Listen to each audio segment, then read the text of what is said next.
नमस्ते। मैं लेकर आई हूँ शीतल माता का बहुत ही प्यारा सा गीत। आपको गीत कैसा लगा मुझे कमेंट ज़रूर कीजिए। अच्छा लगे तो लाइक करके शेयर कीजिए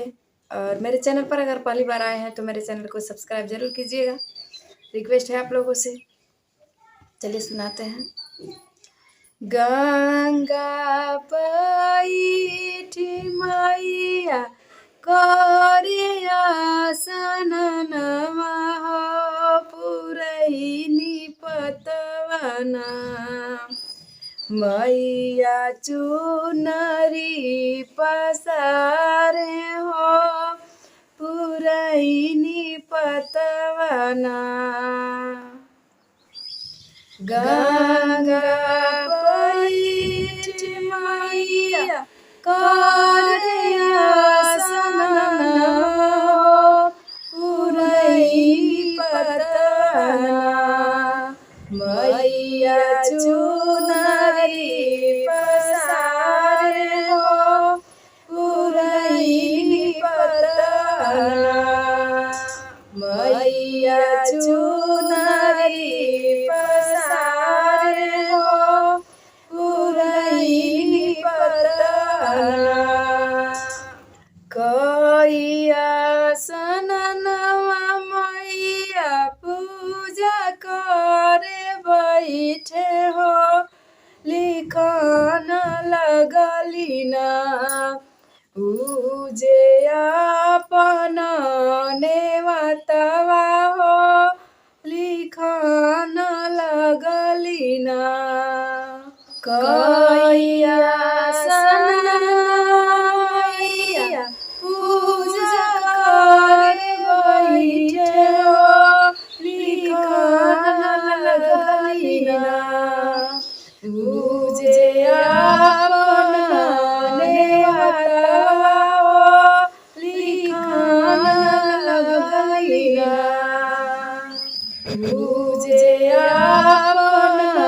नेवतवा हो लिखन लगली ना पहिला नेवतवा मैया ब्रह्मा जी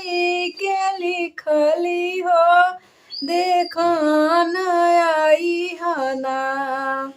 उजे हमरो बियाहवा हो देखन आई हना पहिला नेवतवा मैया ब्रह्मा जी के लिखली हो देखन आई हना उजे हमरो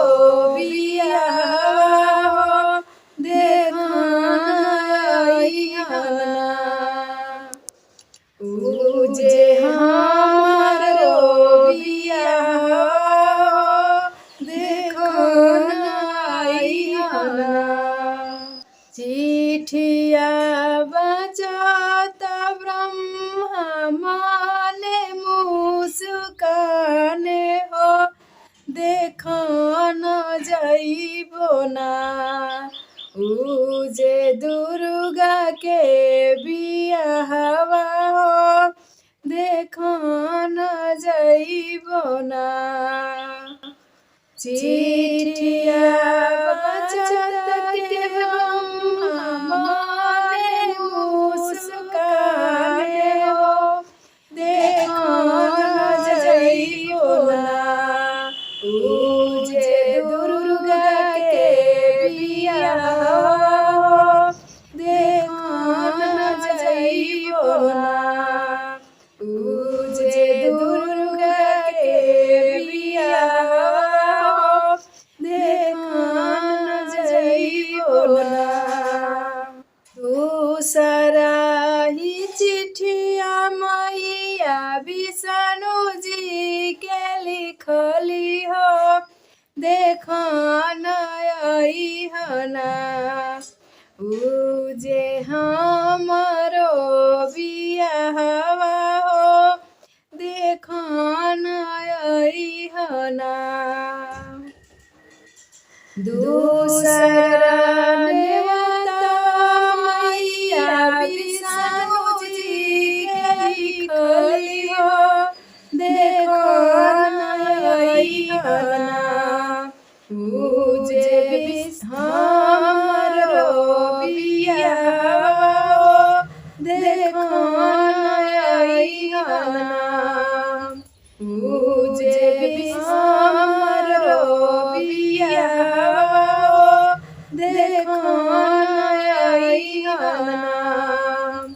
चिठिया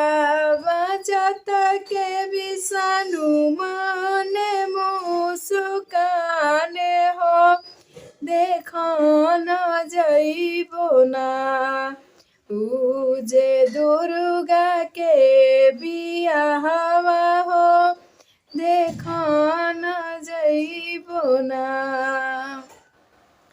चिठिया बचत के विषाणु माने मुस्काने हो देखा न जइबो ना उजे दुर्गा के बियाह देखा न जइबो ना उजे दुर्गा के बियाह देखा न जइबो ना तीसरा नेवतवा मैया शिवजी के लिखली हो देखा न अइहना उजे हमरो बियाहवा हो देखा न